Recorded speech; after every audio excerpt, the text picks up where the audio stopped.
Hey sis, this is Donna. Right now I have Jay with me, and she's not going to be on camera, but you're going to hear her voice. And what we're talking about right now is we're talking about marriage. We're talking about making it last longer than the wedding. So my first question is, how long ago did you all meet? Like, how long have you been with your husband? Well, see, that's the thing. I met him originally when I was 15 years old. Okay, Ooh, 15. 15 years old. We met. I mean, we were just friends. You know, this is somebody I never saw myself marrying. Oh, okay. Then, 16, 17. He thought it was dating. I just thought we were just being friends. Then I left to go to university, to go to school. And so, the whole time he might have dated somebody else, but he was still waiting. Right. So you might want to say 8 years. Once I got my bachelor's degree, in 8 years, then we officially started dating. Then to me, we started dating. So yeah, so 8 years. What made you marry him? Like, what at what moment did you say that's my husband? That's my husband, because basically, quite honestly, when you're young, and I was dating 3 guys at the same time. And you know how they sometimes they say it takes all 3 of these guys brought different qualities. Right. This guy, he might have been good in bed, right? You know what I'm saying? But he was just a straight up thug. And the thugs always have to get sex. Right. Don't they always? This guy over here, he'll go to work every day, but he didn't care about anything else. You know what I'm saying? But he was fun to be with. He's the one that wanted to take you to the concerts, to the party, to the. Then the third one, because it took out 3 of them. Then the third one, he was real level-headed. He had just got out of service. He wanted to buy a home. He wanted to have kids. He wanted to have a foundation. Even though I didn't want all that time, because, come on now, 21 or 22 now. You want to be free at that time. Right, be free. But he wanted more. And I'm like, I ain't got time. And that's how we became friends instead of me marrying him. And but all 3 of them brought something. I needed all 3 of them in my life. When I got older and decided I wanted to settle down, okay, which one of these 3? And those were it's to me it's like, I think that's a lot of women right now. It's like you got these 3, and it's easy when it's 2 terrible and 1 great. But when you got 3 options, like 3 good options, right? Because basically they were all still 3 good men, right? 3 good. And then even now, like, did I choose right? And then it's like, well, yeah, still, even to this day, even with I'm 50. I'll be 56 this year. Even to this looking day, good. Black don't cry. Black don't crack. Unless you do crack. Man. So right. So even to this day, if the other one, I would have married him too. Yes. Okay. But when you're out of the 3, was your husband one of the 3? Yeah, my husband was the level-headed. Right. And, he was a level-headed one who wanted things out of life. You know what I'm saying? Right. He's the one that loved me unconditionally. See, a lot of times with females, what we want to do is we love that man unconditionally. Mm-hmm. When that man God wanted that man to love you unconditionally. Right. See, I didn't choose him. He chose me. And that's the way it's supposed to be. It makes a big difference. Because what I've learned is through life that when if that man didn't choose you, and you like that man, and you want to be with that man. I hear females talk about all the time, oh, I just love him. I want to be with him. Why don't he want me? Why don't he do this? They do everything. I've had friends where that had happened, where they took him, when the dude came around, they would take their things and move them, gradually moving them in there. He don't want you like that. Right. But then when it doesn't work out, they don't understand that, and they want to go off and like have a fit and like, well, he don't want me. No, he don't want you, because it's not the way it's supposed to happen. Right. You chose like him. You chose him. And sometimes men, if you're choosing them and you chasing them, you giving them your car while you going to work. You buying them tennis shoes. You giving them money. Because God teaches us that a man is supposed to work by the sweat of his brow. That's right. So if you're giving this man $20, he's gonna go, shoot, sis got this money. Well, the next time he's not thankful for that 20. Right. He's gonna come back around. So you got 40. Yeah. See, they always want, because they're supposed to work hard for what they get. They ain't supposed to be living up in your house while you going to work. That's a question. Like, there's a lot of women that I feel, and I'm talking to you, sis. Look, there's a lot of women who they will sit and like by that man, and that man stays at home. He don't work. He don't do anything, and they just really take care of this man. Right. What Yes, because- would you marry? I just say I've never been with somebody who don't work, but do you think that's a problem? A big part of the problem today with girls? That's a big problem. The big that's relationships. Now that's one of the biggest problems. You Yeah. know, even sometimes, even my own daughter, I have to not smack. But you know, I got like, girl, don't know. You know, you need to allow this person to love you. Now, don't get me wrong. You can love them, but you better make sure they love you more than you love them. If a woman has a man and he loves them, loves you more than you love them, that's a perfect relationship because he's always going to be give. Right. He's going to be a giver. He ain't going to be a taker. Right. But when you chase that man and you giving him and you buying him just to have a man, then you're buying them. So what do you think about? They're takers. What do you think about, like me, myself, I always speak of one of my own stories. I was married and this person, I was giving, but I recognized that he was not giving back. He was one of the selfish. What do you do when you're married, or what do you think about that? Like, I believe I chose him, not God. So I kept giving, and it was, I think if you keep giving and that person's not right, it's never going to be enough. What do you think about being married to somebody who God didn't choose for you? Then sometimes if you're going to be the one that's always giving and they're always going to be the taker, like I said, when you choose them and you say, "Ooh, I like you and I want you," the man becomes a taker. Because don't get it messed up. Don't get it messed up. They know. That man knows. That man knows that he can get what he wants from you. He's going to keep taking. Because he ain't got to give much to you because you want him more than he wants you. Right. And then you ever seen women who date guys for years and then they say, "He won't marry me." I see that all the time. But here's 10, the thing. 20 years and still not married. You're not the one. Right. He don't want you. I've seen that, and then he'll leave and marry somebody the next 2 months. And that's because that's not who he was supposed to marry. He don't want you. And then sometimes even when you see it, you know it, and you see it, but you won't step away. And that's what sometimes, like, for the answer to your question, it's time to go. You step away from that. Right. If you have to give more and you get nothing back, then that's called a loveless relationship. Yeah. So what tell us some things about marriage. Like, what does it take for it to last? Like, everybody wants the wedding. I see everybody like, I'm getting this and that. Like, planning doing that wedding. And you have to remember, I went through my 20s, I went through my 30s, I went through my 40s. During the 20s was the trying time, even though he was 7 years older than me. But the thing was, I had to, every little thing you don't get upset and get mad about. Right. And then I know the old saying is, you don't start nothing that you're not going to finish. That is very true.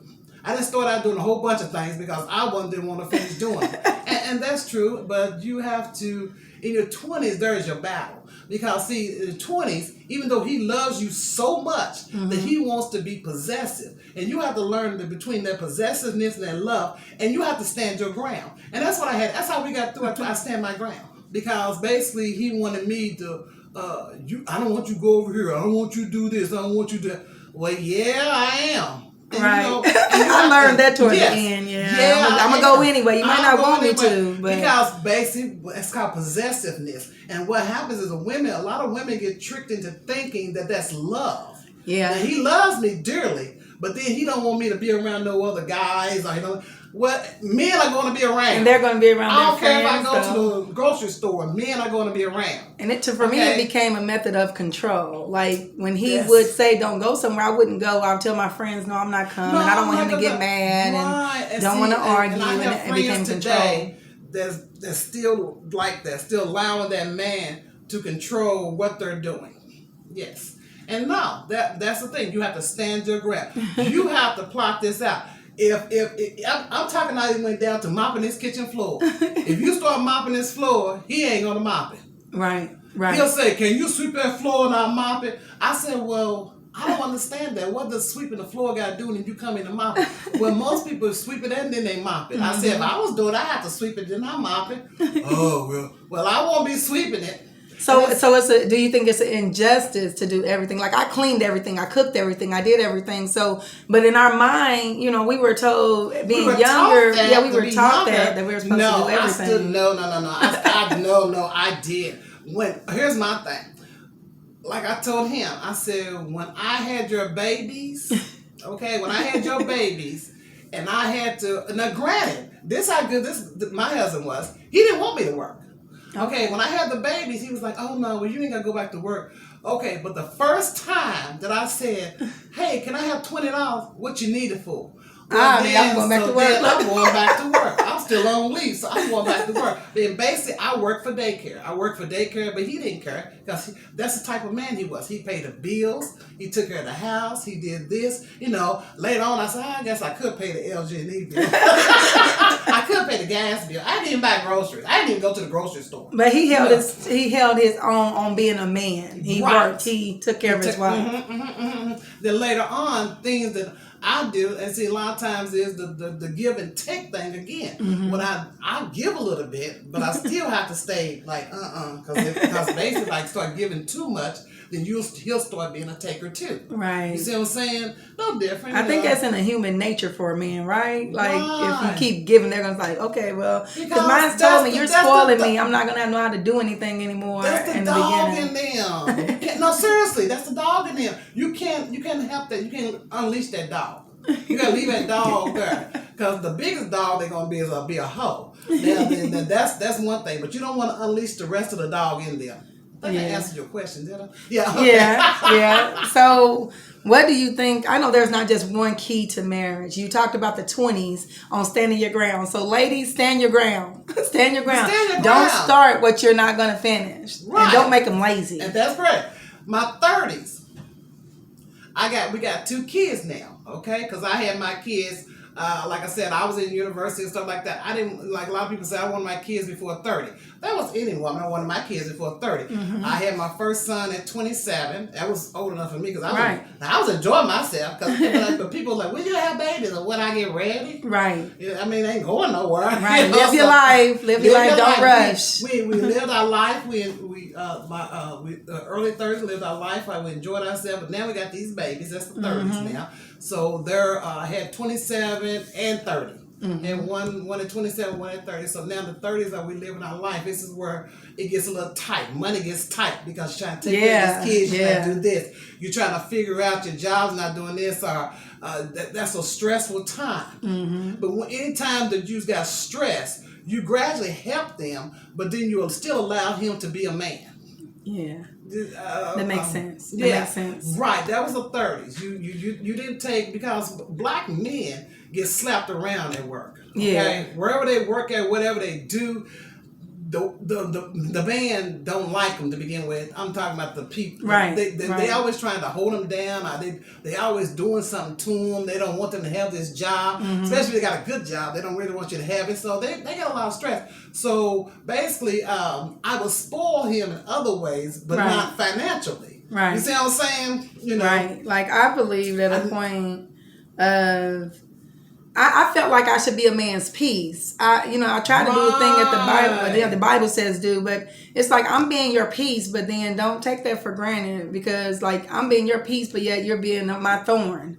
You know, just because I'm your peace doesn't mean you're your stepping mat. That peace, is like he thought that he could do everything. Like because we were strapped with money, and then that's when he got real frustrated. Right. And so then the first time that he asked, he said, "I need help." See, he said that. He said, I need help. He said, I'm trying. He said, I'm doing this over here. Okay, now I'm going to the 30s. I am going to help you. Right, that's a help me. That help me. He said, I need you to help me. And that was his cry. And he's like, well, yeah. He said, because then I stepped in then and I helped him. Because I had the money, I wasn't doing nothing else. But I'm just saying that's when I helped him when we got through that. Because it was a struggle trying to put the kids over here in this program, do this, do that. Oh, we just bought a home, a house, Yeah, I was going to ask that. Did y'all buy a home? House, and trying to and that was real stressful. And then, So were y'all at did you all have a straight marriage, or do you all have marriage where there was breakups through the marriage and you left home or he left home? Well, yeah. See, that's the thing. The 30s. I ain't got to that second part of the 30s where he said, help me. But then basically what happens is when they get so stressed out, they trying to do this or they trying to do that because money is not where it's supposed to be at, or you don't have the type of money that you want to have to do certain things, then what happens is, it's not my fault, but then what happens is, but you got this sister over here, right, who said, "Come on, let me relieve." Yeah, that side chick. That side chick. So he goes over here, and then okay, since you went over there, you stay over there. I believe that song, "The Cleanup Woman." I know I'll be 40, but that cleanup woman is for real. Like girls putting their man out and doing this and that, and when he's stressed, they're already choosing to step out sometimes rather than doing nothing. There was no reason for him to do that. Right. But he did. So I'm like, okay, well then you go on. I mean, bye.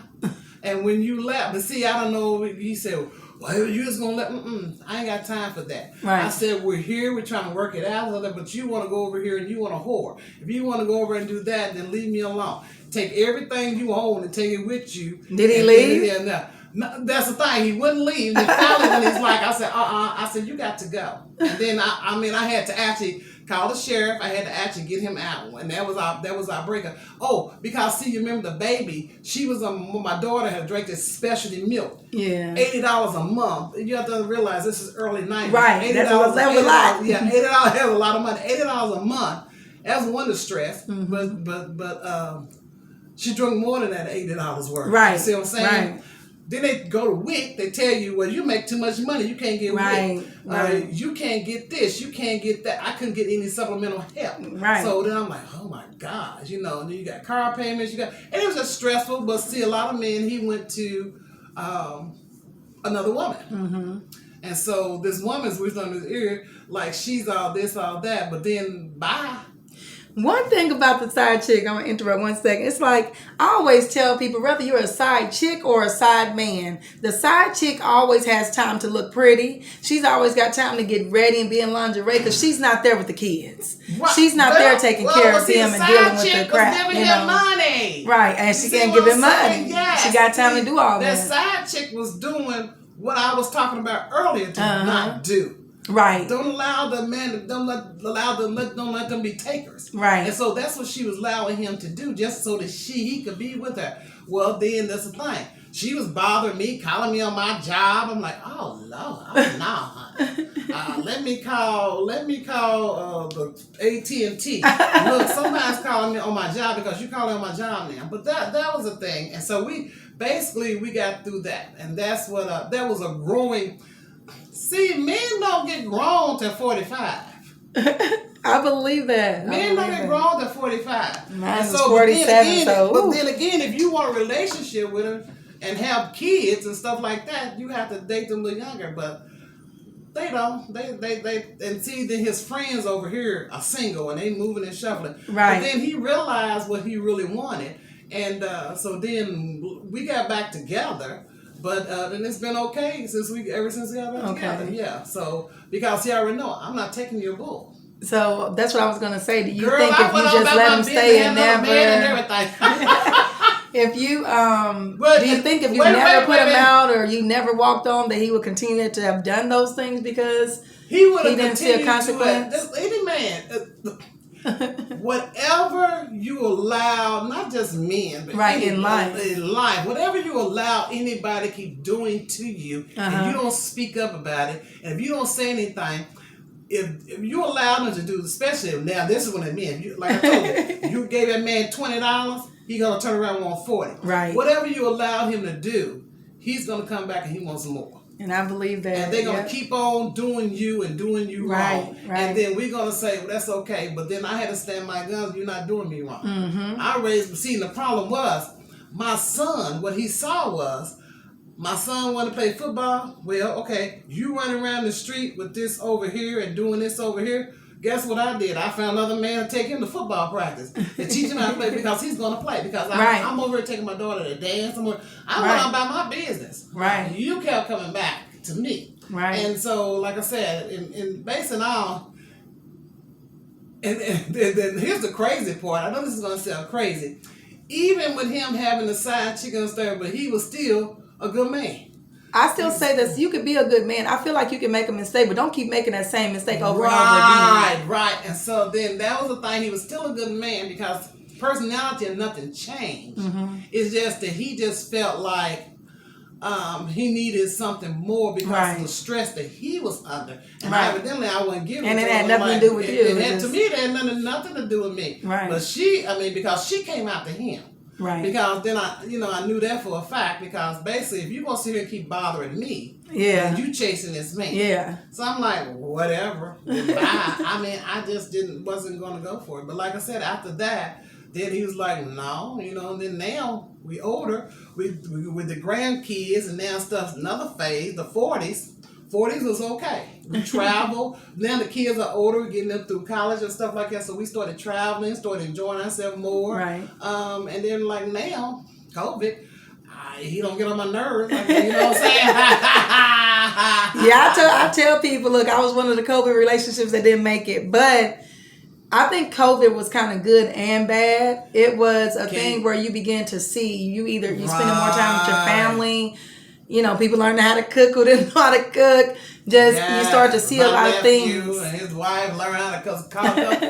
Because I cook more than anything. But just to do that. Oh, and I'm gonna tell you anyway how to do prayer. Because basically what happens is when I put him out, I said, honey, that's when I say, I laid him down to the Lord and went on about my business. Right. I said, Lord, bless this or he won't. I won't. I hope my kids will raise. But no, I didn't go back because he showed me that, okay. Because we do it too. Don't get me wrong now. Don't tell me I done sneaked out I tell the truth. You asked the question. I snuck out that back door too. Right. Because, basically he was working this job. He worked a second job. He's working because we was, like I said, some 30s. Yeah. He was working his job. Yeah, I creeped out that back door. And like I said, it happens. So and people will never be honest about that. But in my marriage, I didn't cheat until I was packed and ready to go after he told me he didn't want me. So at that point, I'm like, Lord, I waited 2 years now. Tell you they don't want you and you stay. Yeah, then they're going to treat you like yesterday's garbage. Yeah. Because whatever you allow them to do, they're going to just keep adding on to it if you allow them to do that. So that is... And we'll be wrapping this up a little bit, but so what do you say if you could give me or the other ladies 3 life lessons in marriage? What would you say? Because I don't think every marriage deserves a divorce. I don't think you get married to divorce. No, that's what I'm saying. With him, we didn't need to be divorced. We just needed to get to a certain understanding. And when you've been with somebody for a long time, then they start taking everybody for granted. And like I said, sometimes I think it was me. Because seriously, it was me. I took him for granted. That he was going to do this. And so the life lessons is, let's see. Yeah, sometimes we just take each other for granted. Don't take each other for granted. And stay prayed up. Yeah. I'm saying with God, let me tell you, that's number 2 with God. That's number 1.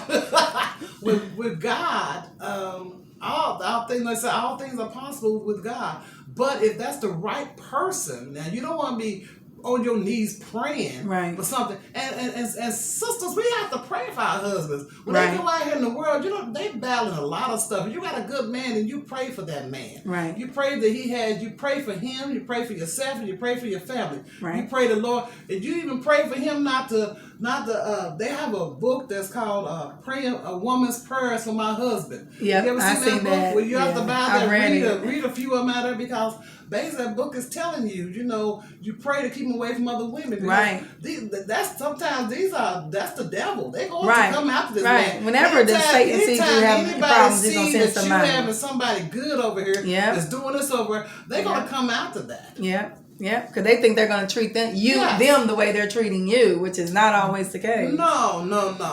and that's basically what she wanted. She was looking in, and she wanted him to leave me so that they could get married. you know. So do you see, like, well, I pray blessings because I know you all see yourself like way down that road. Are Yeah, you that's excited number one. about That's the like- future of your marriage? Yes, that we're growing old together with grandkids, and we still enjoy ourselves. We still, if COVID hadn't hit, we had like 4 or 5 little trips planned. Right, right. That we wouldn't be able to go on. Right now, he's just a homebody. He's been like that. He's always been. He's always homebody. been, Like, okay. And like I said, I don't know if somewhere along the line during those 30s when we were stressed out, I took him for granted and he took me for granted. Right. And that's what happens. You have to work through that. Right. Yeah. And that's why they say through good and bad, and that's sometimes bad is bad as hell. But Well, that's what we had to work through. We had to work through that. And like I said, with God, you can. And you know, like I said,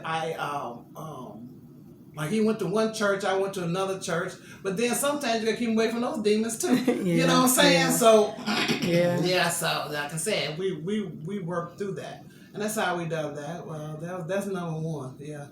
Stay prayed up. Stay prayed that's up. Number one. First. That's first. Yeah. Stand your ground. Everything is not a shouting match. Everything should be a conversation. Never mention and never go to bed angry. Right. Never go to bed angry. You sit there and you work something out before you go to bed, and then there's a situation or something you don't like. Don't be a molly mouth about it. Say, hey, can I have a conversation with you? This is what explain this to me. You got to learn how to communicate without screaming and hollering. What if you don't have the spouse? Because a lot of men don't like to talk, or either. Yeah, but basically you pose a question. I got a couple questions for you. That's how, even with my husband, I'm like, I got a couple questions for you. So it's how you approach it. Yes. I said, hey, we might be out eating, so I said, I got a couple questions for you. And I asked him this, and then you'll be amazed how he answers that. But if I had been like, I need to talk to you. I need to talk to you. We need to sit down and talk about this, and I don't know why you did this, and neck rolling on yeah, you shut down. Men will shut down on you so fast. They said women wear chastity belts. They better put a chastity belt on their face because they will shut you down. Then they get mad and leave. But it's just like, hey, that's the way you approach anything. Think about how you talk to someone, and you can't talk to people like they're a dog either. Right. Even if you, I know this man loves me, I still can't talk to him crazy. Right. Because people are only going to allow you to talk crazy to them for so long. Yeah, and that was another one of my things was, for so long, somebody, for this man to continue, badgering you and putting you down and something like that.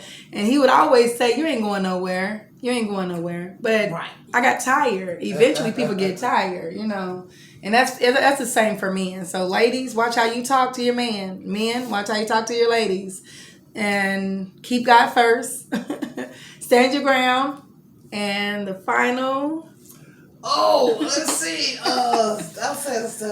Keep God first, stand your ground, and just learn. No, communication. That was Communication it. is always the key. Very important. Communication. And even though after you be together so long, they don't want to communicate. But yeah, and like I said, the communication goes along with how you speak to them. Right. You don't talk to them, hey, let me tell you.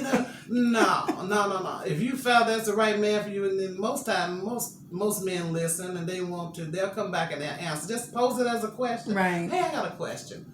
Well, what if we did this, just like we was last night sitting down, it's time to, we in our home, it's time to start doing stuff around there because you can't live in a house and not do nothing. Right. You just go there. So we're going to redo the deck, and then I said, okay, well, I've been wanting my kitchen painted. Okay, well, I'm going to do my kitchen and do a backsplash. So I said, well, hey, what if I can go ahead and do this or do that? Or do you need the money that I'm going to do the painting I want to do in the backsplash, and then we'll just do that later. Okay. Because I want a new compromise. Yeah, so right. And then I said, well, yeah, because the deck is important, but do you... And see, by me posing that question like that, he'll say, no, you keep saving your money to do what you want to do with it for the house. So I already knew that. But I still, you see what I'm saying? Right. But I'm going to keep my money. Because a lot of times men are like, you kind of got to, like, not just treat them like pets, but you got to stroke them and you got to be considerate. Here's the main thing. Every man wants to know that he's being appreciated for what he's doing for you. Right. And so then if you take them for granted, you don't show them that you appreciate, sometimes you just have to say it. Oh, wow, you know, him, I came home the other day, and even though I don't like him to do it, he washed the towels and the sheets and stuff. I said, oh, thank you so much. I appreciate you washing these towels for me, because that gives me time to, even though I didn't like him washing them, because he washed them, he throws them in the dryer, and he considers that washed.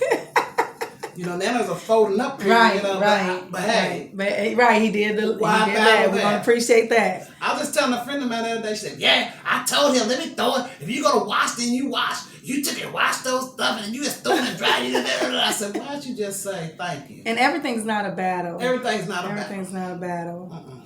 No, everything's not a battle. Communication, that's the third one. Communication. You have to learn how to and appreciate the little things done on both sides. When somebody loves you enough to try, and somebody loves you enough to stay, even if you all have split up and then come back together, if they love you enough where they want to work it out and do right by you, then do it that way. Ladies, this was a good interview, and I hope that it helped somebody, because it helped me. It actually helped somebody. me. It helped me a lot. So, thank you, ladies. See you later, sis. Bye.